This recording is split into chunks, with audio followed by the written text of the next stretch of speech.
जय हिंद प्यारे दोस्तों। आज के इस वीडियो में हम डीएलएड फर्स्ट सेमेस्टर का हिंदी शिक्षण विषय से राजन सीरीज में जितने भी बहुविकल्पी प्रश्न दिए गए हैं उन सभी प्रश्नों को करने वाले हैं जो एग्जाम के लिए बहुत ही इंपॉर्टेंट है।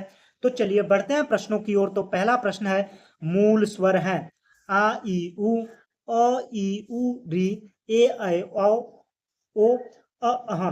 तो मूल स्वर है कौन? जो अ ई उ री है इन्हें क्या कहा जाता है? मूल स्वर कहा जाता है। मूल स्वर को ही ह्रस्व स्वर कहते हैं। ह्रस्व स्वर होते कौन है? जिन स्वर के उच्चारण में एक मात्रा का समय लगता है उन्हें क्या कहते हैं? ह्रस्व स्वर कहते हैं। उसके बाद एक होता है दीर्घ स्वर। जिन स्वर के उच्चारण में दो मात्रा का समय लगता है उन्हें क्या कहते हैं? दीर्घ स्वर कहते हैं। किन वर्णों को अर्ध स्वर कहा जाता है? य व, र ल, ड ढ, ज झ अ, झ झ। तो किन वर्णों को अर्ध स्वर कहा जाता है? य और व को क्या कहा जाता है? अर्ध स्वर कहा जाता है।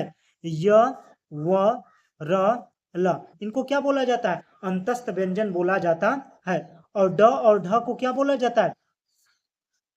उच्छिप्त उच्छिप्त व्यंजन बोला जाता है। ड और ढ को द्विगुण या उच्छिप्त व्यंजन बोला जाता है। बढ़ते हैं अगले प्रश्न की ओर। तो अगला प्रश्न है, निम्न अक्षर में महाप्राण है। क महाप्राण है, च महाप्राण है, ह महाप्राण है या य महाप्राण है? तो आइए समझाते हैं कि महाप्राण क्या है, अल्प प्राण क्या है। जैसे देखिए क वर्ग में क्या क्या आता है? क, ख, ग, घ, अंग। तो ये चीजें समझ में आई। क वर्ग में क्या क्या चीजें हैं? तो जो ख और घ है, दूसरा और चौथा क्या कहलाता है? दूसरा और चौथा पर जितने वर्ग आएंगे वो क्या है? महाप्राण है। महाप्राण। और अल्प प्राण में एक, तीन, पांच, ये सब क्या कहलाएंगे? एक, तीन, पांच पर जो आएंगे वो क्या कहलाएंगे? अल्प प्राण कहलाएंगे। अल्प प्राण भी समझ में आया। महाप्राण दूसरे और चौथे पर, जैसे च, छ, ज, झ। छ और झ ये क्या है? हमारे महाप्राण है। च वर्ग में ये दोनों क्या है? महाप्राण है। ये बातें समझ में आई। तो यहां पर देखिए कि कौन महाप्राण है। तो क क्या है? अल्प प्राण है। पहला, तीसरा, पांचवा अल्प प्राण होता है। च क्या है? अल्प प्राण है। ह, य, ह क्या है? हमारा महाप्राण है। निम्न में से कौन सा शुद्ध शब्द है? वानर, पट, क्षेत्र, मिष्ठान। तो वानर जो है हमारा शुद्ध शब्द है।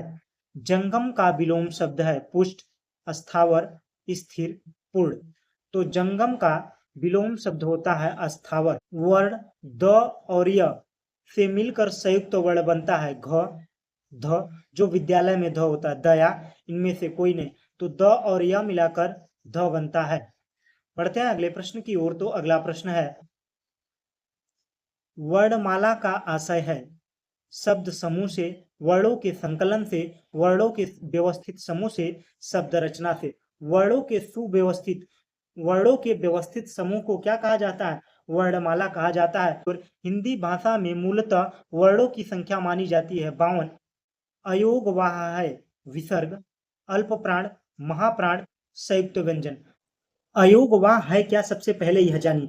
न स्वर है और न ही व्यंजन है, लेकिन स्वर के सहारे चलते हैं तो उन्हें क्या बोला जाता है? अयोगवाह बोला जाता है। जिसमें अ, अह यह दोनों आते हैं किसमें? अयोगवाह में।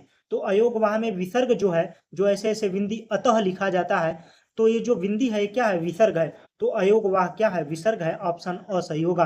बढ़ते हैं अगले प्रश्न की ओर। तो अगला प्रश्न है, रुकना या अर्ध ठहराव किस विराम चिन्ह का उद्योतक है?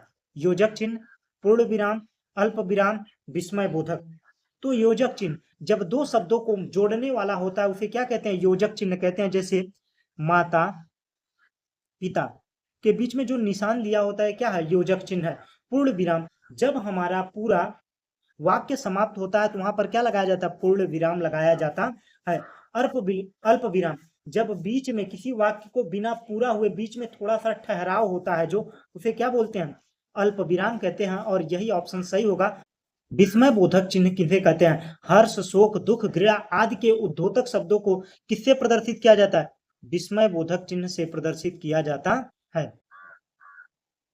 हर्ष, शोक, दुख तथा घृणा आदि उद्योतक शब्दों के पश्चात कौन सा चिन्ह लगता है? लाघव चिन्ह, उद्धरण चिन्ह, निर्देशन चिन्ह, विस्मय बोधक चिन्ह। लाघव चिन्ह किसे कहते हैं, सबसे पहले यह जानिए। जब किसी शब्द को संक्षिप्त रूप में लिखना होता है तो वहां पर क्या लिखा जाता है, लगाया जाता है, लाघव चिन्ह लगाया जाता है। जैसे डॉक्टर को ऐसे लिख दिया जाता है तो ये क्या कहलाता है, डॉक्टर। प्रोफेसर को ऐसे ही लिखा जाता है, प्रोफेसर। तो ये सब क्या है, डॉक्टर, प्रोफेसर को जब लघु रूप में लिखा जाता है तो उसे क्या कहते हैं, लाघव चिन्ह कहते हैं। लाघव चिन्ह समझ में आया। उद्धरण चिन्ह किसे कहते हैं, जैसे हमने कोई बात कहा, जैसे महात्मा गांधी ने कहा था करो या मरो, करो या मरो, ये किसके शब्द थे, करो या मरो, महात्मा गांधी के। तो इनके शब्दों को अगर ठीक से ऐसे ही लिखा जाएगा तो किसमें लिखा जाएगा, उद्धरण चिन्ह में लिखा जाएगा। निर्देशन चिन्ह, निर्देशन चिन्ह का मतलब होता है, जैसे यहाँ पर दिया है ना, शब्द को संक्षिप्त रूप में लिखने में अपनाया जाता है, यह जो चिन्ह है ये क्या है, निर्देशन चिन्ह है। जैसे, जैसे जब लिखते हैं, जैसे लिखने के बाद ये जो चिन्ह लगाते हैं क्या है, निर्देशन है, निर्देशन चिन्ह है। और हर्ष शोक उद्योतक शब्दों के पश्चात यह चिन्ह लगाया जाता है, उसे क्या कहते हैं, विस्मय बोधक चिन्ह कहते हैं। शब्द को संक्षिप्त लिखने में अपनाया जाता है, पूर्ण विराम, उद्धरण चिन्ह, अपूर्ण विराम, लाघव चिन्ह। लाघव चिन्ह का मतलब होता है शब्द को शॉर्ट फॉर्म में लिखना। उद्धरण चिन्ह का मतलब है तुम मुझे खून दो मैं तुम्हें आजादी दूं, यह किसके कथन थे, सुभाष चंद्र बोस के थे। अगर इसको लिखा जाएगा तो किसमें लिखा जाएगा, उद्धरण चिन्ह में लिखा जाएगा। पूर्ण विराम, जब हमारा वाक्य पूरा हो जाता है तो उसे क्या कहते हैं, पूर्ण विराम कहते हैं। और अपूर्ण विराम या अर्ध विराम को कहते हैं अपूर्ण विराम। शब्द के अर्थ को स्पष्ट करने के लिए अपनाया जाता है, लाघव चिन्ह का, पूर्ण विराम चिन्ह का, कोष्टक चिन्ह का, अपूर्ण विराम चिन्ह का। तो शब्द के अर्थ को स्पष्ट करने के लिए अपनाया जाता है कोष्टक का चिन्ह। जब कोष्टक में जो चीजें लिखी जाती हैं तो उस शब्द को स्पेशली स्पष्ट किया जाता है कि यह शब्द क्या कह रहा है। बढ़ते हैं अगले प्रश्न की ओर। तो अगला प्रश्न है, प्रश्न सूचक विराम का चिन्ह है। प्रश्न सूचक का चिन्ह कौन सा होता है, जब प्रश्न खत्म होता है तो कौन सा चिन्ह लगता है, ये वाला चिन्ह लगता है। कौन सा है, प्रश्न सूचक चिन्ह है। निम्न में से कौन सी ध्वनि अंतस्थ नहीं है। अंतस्थ में कौन कौन आते हैं, हमने पहले बताया, य, र, ल, व। तो ये सब क्या है, व क्या है, अंतस्थ नहीं है, ऑप्शन अ ही सही होगा। पाठ्य वस्तु विश्लेषण होता है एक कहानी का, एक कविता का, एक निबंध का, एक कालांश या शैक्षिक सामग्री का। तो पाठ्य वस्तु का विश्लेषण एक कालांश की शैक्षिक सामग्री से होता है। की ओर, आनंद का विलोम है विष, विषाद, अवनी, अपर्ण। तो आनंद का विलोम शब्द है विषाद।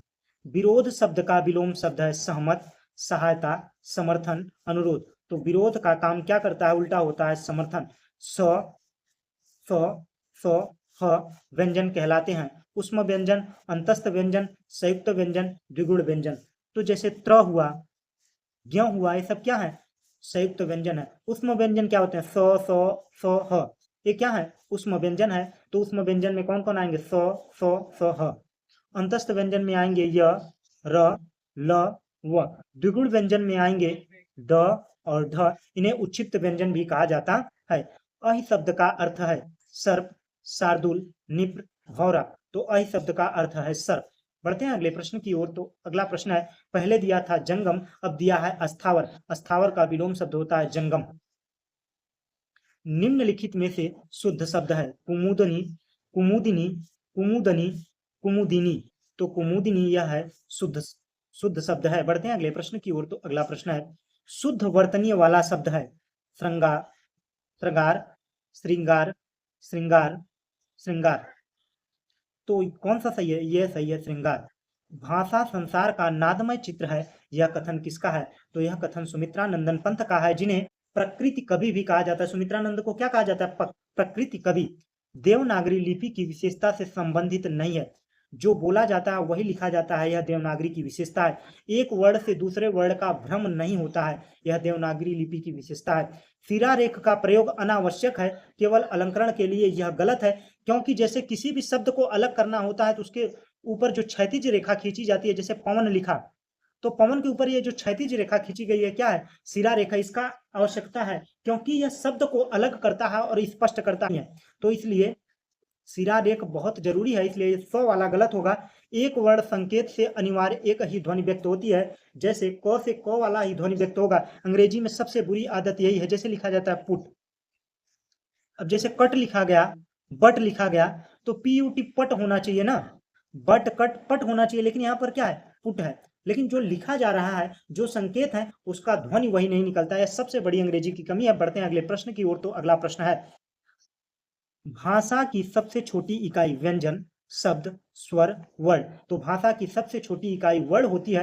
अनुग्रह शब्द का विलोम है आग्रह, संग्रह, ग्रहण, विग्रह। तो अनुग्रह का विलोम शब्द है विग्रह। अब्ज शब्द का अर्थ है शंख, कमल, कपूर, उपयुक्त में से सभी। अब्ज शब्द का अर्थ है उपयुक्त में से सभी। पढ़ते हैं अगले प्रश्न की ओर।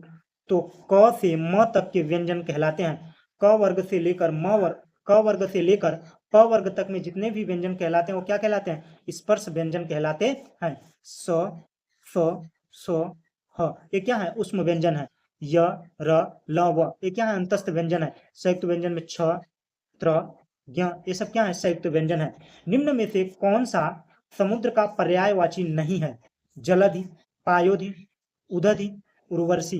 तो उर्वशी जो है यह समुद्र का पर्यायवाची नहीं है। जल में अगर धी लगा होता है तो क्या कहलाता है? समुद्र बन जाता है।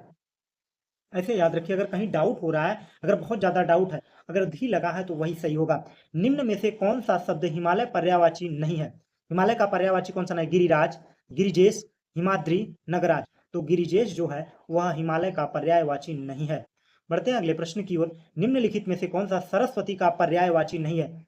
महाश्वेता, वीणापाणी, भारती, पद्मा। तो पद्मा जो है वह सरस्वती का पर्यायवाची नहीं है। निम्न में से कौन सा सूर्य का पर्यायवाची नहीं है? निशाकर, प्रभाकर, दिनेश, दिनकर। निशाकर जो है यह सूर्य का पर्यायवाची नहीं है। सुंदर का पर्यायवाची नहीं है। ललाम, चारु, मंजूषा, मंजुल। तो मंजूषा जो है यह सुंदर का पर्यायवाची नहीं है। उज्ज्वल का उज्ज्वल का समानार्थी है धवल, स्वच्छ, कुंठा, पवित्र। तो उज्ज्वल का समानार्थी शब्द होता है धवल। ऊर्जा का समानार्थी शब्द है तिछ, उष्णता, तीव्रता, ओज। ओज जो है वह ऊर्जा का समानार्थी शब्द है।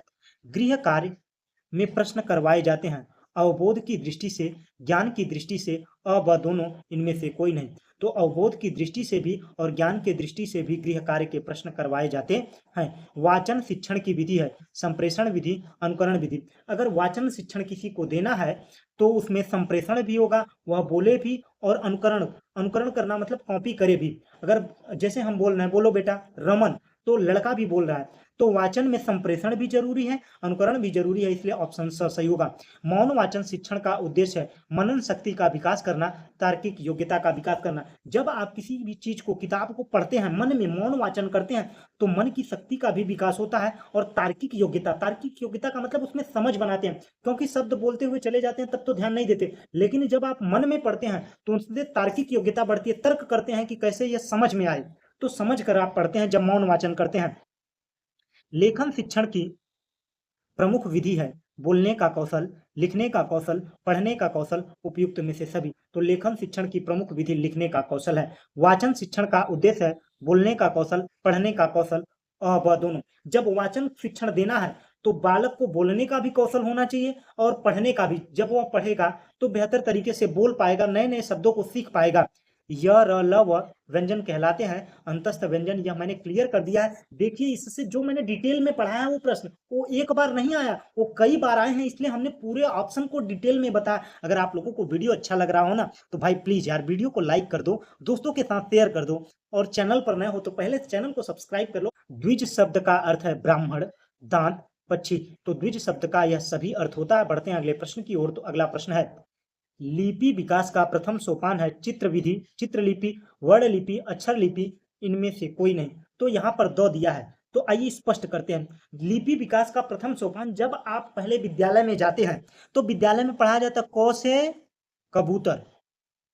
कबूतर क्यों पढ़ाया जाता है? चित्रात्मक तरीके से चित्रलिपि का प्रथम सोपान होता है। ऑप्शन अ सही होगा। ए फॉर एप्पल पढ़ाया जाता है, ए केवल नहीं पढ़ाया जाता है। दिन का विलोम शब्द है रात, ऑप्शन अ सही होगा। आनंद का पर्यायवाची है प्रमोद, का मतलब होता है आनंद। इंद्र का पर्यायवाची होगा महेश, शंकर का नाम है। पुरंदर, देवासुर, महिषुर। तो पुरंदर जो है वह इंद्र का पर्यायवाची है। तरंग का पर्यायवाची है काया, क्षीण, प्रतिकृति, उर्मी। तो उर्मी जो है यह तरंग का पर्यायवाची है। दास का पर्यायवाची होता है सेवक। बढ़ते हैं अगले प्रश्न की ओर। विभारी का पर्यायवाची है तपसा, चंद्रिका, तरड़ी, छड़दा। तो विभारी का पर्यायवाची होता है छड़दा। निम्न में से कौन सा अग्नि का पर्यायवाची नहीं है? पावक, अनिल, अनल होता है। अनिल जो है यह अग्नि का पर्यायवाची नहीं है। बाकी विश्वानर, कृषाणु, यह सभी क्या है? अग्नि के पर्यायवाची हैं। कतिपय का समानार्थी है शायद, अनेक, कुछ, थोड़ा। तो कतिपय का अर्थ होता है, समानार्थी शब्द है कुछ। बढ़ते हैं अगले प्रश्न की ओर। का शाब्दिक अर्थ होता है थकान, व्यायाम, आराम, ठहराव। तो ठहराव होता है विराम का शाब्दिक अर्थ। पूर्ण विराम का अभिप्राय क्या है? बीच में रुकना, यह अर्ध विराम है। पूरी तरह रुकना ही पूर्ण विराम का अभिप्राय है। लघु का विलोम शब्द है। लघु का विलोम शब्द होता है गुरु और लघु। पर्वत का समानार्थी शब्द है पादप, पेड़ का होता है कूट, आगार, घन। तो कूट पर्वत का समानार्थी शब्द है। निम्न में से कौन सा शब्द आकाश का पर्यायवाची नहीं है? पुष्कर, दिव, श्रांति, व्योम। तो जो श्रांति है यह आकाश का पर्यायवाची नहीं है। नूतन का विलोम शब्द और इसका विलोम होगा पुरातन। यह वर्ड है उच्छिप्त। उच्छिप्त में आता है ड और ढ। अंतस्थ में आता है य र ल व। यही ऑप्शन सही होगा। भाषा शिक्षण के अंतर्गत सुलेख से तात्पर्य है सुंदर लेखन से। ऑप्शन अ सही होगा। बढ़ते हैं अगले प्रश्न की ओर। अंतस्थ व्यंजन की संख्या है 2, 3, 4, 6। तो अंतस्थ व्यंजन में आते हैं य र ल व 4। स्पर्श व्यंजन की संख्या है। स्पर्श व्यंजन में आते हैं क वर्ग से लेकर प वर्ग तक, कुल मिलाकर 25 संख्या होती है। निम्न में से महाप्राण नहीं है। महाप्राण मैंने बताया था ना, दूसरा और चौथा। क्या है? दूसरा, वर्ग का दूसरा और चौथा जो वर्ण है वो क्या है? महाप्राण है। और पहला, तीसरा, पांचवा क्या है? अल्प प्राण है। तो इसमें देखिए महाप्राण नहीं है, तो महाप्राण नहीं है तो मतलब अल्प प्राण है। तो अल्प प्राण है तो क भी होगा और प भी होगा। यह दोनों क्या है? अल्प प्राण है। इसलिए अ भी सही होगा और ब भी सही होगा। बढ़ते हैं अगले प्रश्न की ओर। तो अगला प्रश्न है, कृष शब्द का विलोम है। कृष शब्द का विलोम है दृढ़, कठोर, स्थूल, मजबूत। तो कृष शब्द का विलोम शब्द है स्थूल। इनमें से भाषाई कौशल नहीं है। लेखन, गद्य, पठन, वाचन। अगर आपको भाषाई कौशल बढ़ाना है तो आपको लेखन कौशल दिया जाएगा, पठन कौशल दिया जाएगा, वाचन कौशल दिया जाएगा। लेकिन गद्य कौशल यह बाद की चीजें हैं। जब आपको पढ़ना लिखना भाषाई कौशल का ज्ञान हो जाएगा तब ना आप गद्य पद्य पढ़ेंगे। ज्ञ वर्ण में किन वर्णों के सहयोग से बना है? तो जी वाई से क्या होता है? ज्ञ होता है। जी से ज और वाई से इय। तो ज और इय ऑप्शन ब सही होगा। बढ़ते हैं अगले प्रश्न की ओर। तो अगला प्रश्न है, अशुद्ध वर्तनी वाले शब्द का चयन कीजिए। अत्युत्तम, अभ्युदय, अत्याधिक, अन्वय। तो अशुद्ध वर्तनी की पहचान करनी है। तो अशुद्ध वर्तनी कौन है? अत्युत्तम। अति उत्तम होता है।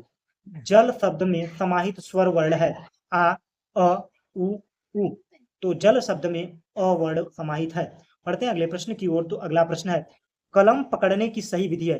पहली उंगली दूसरी उंगली के बीच में कलम पकड़ना, पहली उंगली और अंगूठे के सहारे से पकड़ना, पहली दूसरी अंगुली के बीच में पेन रखकर अंगूठे से पकड़ना, यह सही तरीका है। हिंदी भाषा की लिपि है देवनागरी लिपि है। हिंदी भाषा में स्वरों की संख्या 11 है। माला में वर्णों को बांटा जाता है 2 भागों में, स्वर और व्यंजन में। ड और ढ क्या है? उच्छिप्त व्यंजन है। उच्छिप्त व्यंजन जिन्हें द्विगुण व्यंजन भी कहा जाता है। भाषा की सबसे छोटी इकाई, भाषा की सबसे छोटी इकाई क्या है? ध्वनि है। भाषा प्रारंभ होती है, भाषा प्रारंभ होती है शब्द से, ध्वनि से, वर्ण से, इनमें से कोई नहीं। तो भाषा ध्वनि से प्रारंभ होती है। भाषा अभिव्यक्ति के साधन है, बोलकर, सुनकर, लिखकर, पढ़कर। तो भाषा अभिव्यक्ति के साधन कौन से? अभिव्यक्ति का मतलब है किसी के सामने भाषा को अभिव्यक्त कैसे किया जा सकता है? बोलकर भी, सुनकर भी, लिखकर भी, पढ़कर भी। तो ऑप्शन स सही होगा। बढ़ते हैं अगले प्रश्न की ओर। वर्ण ब का उच्चारण स्थान है दंत, तालव्य, ओष्ठ, कंठ। तो वर्ण ब का जो उच्चारण है प, फ, ब। तो प आता है ओष्ठ में। प वर्ग किसका उच्चारण है? ओष्ठ से होता है। निम्न में से अंतस्थ व्यंजन वर्ण नहीं है। य, र, ल। वह होता है म नहीं है। वर्णमाला में किसे स्पर्श संघर्षी भी कहा जाता है? तो च वर्ग को स्पर्श संघर्षी कहा जाता है। निम्न में से किस शब्द निम्न में से किस शब्द में शुद्ध मात्रा प्रयुक्त हुई है? तो किस शब्द में? रेणु में शुद्ध मात्रा प्रयुक्त हुई है। निम्न में से कौन सा युग्म कंठ तालव्य है?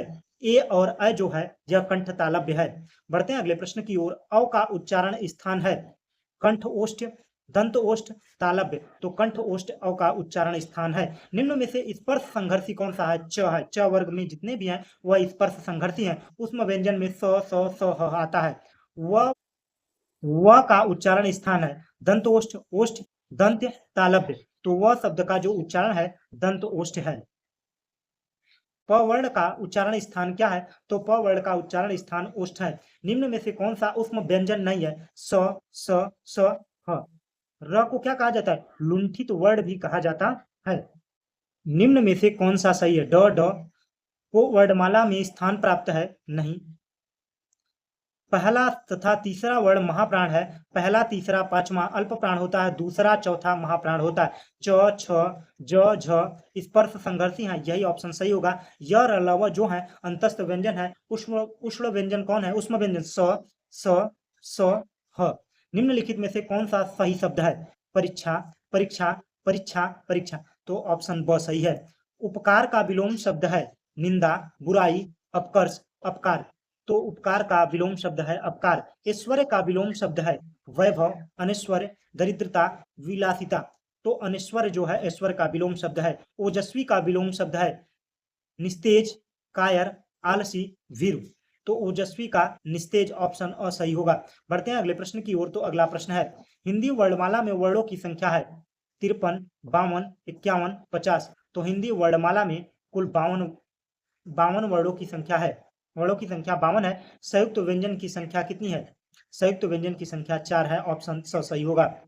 जो शब्द छूट जाते हैं उनको ऊपर लिखने के लिए हंस चिन्ह का प्रयोग करते हैं। अर्ध समृद्ध स्वर है ए ओ, ए औ, ई अ, आ।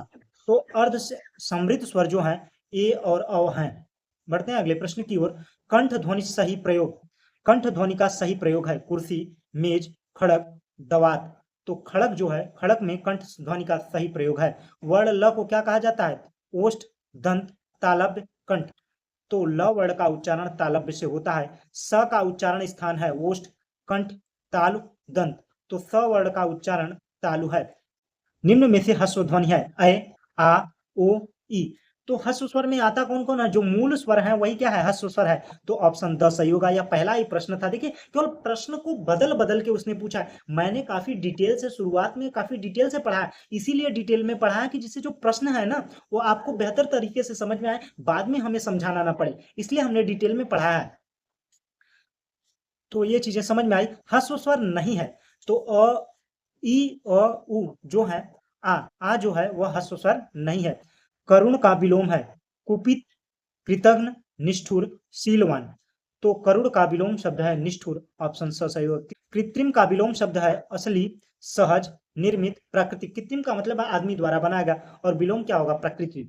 अभिज्ञ का विलोम शब्द है तज्ञ, अज्ञ, चतुर, प्रज्ञ।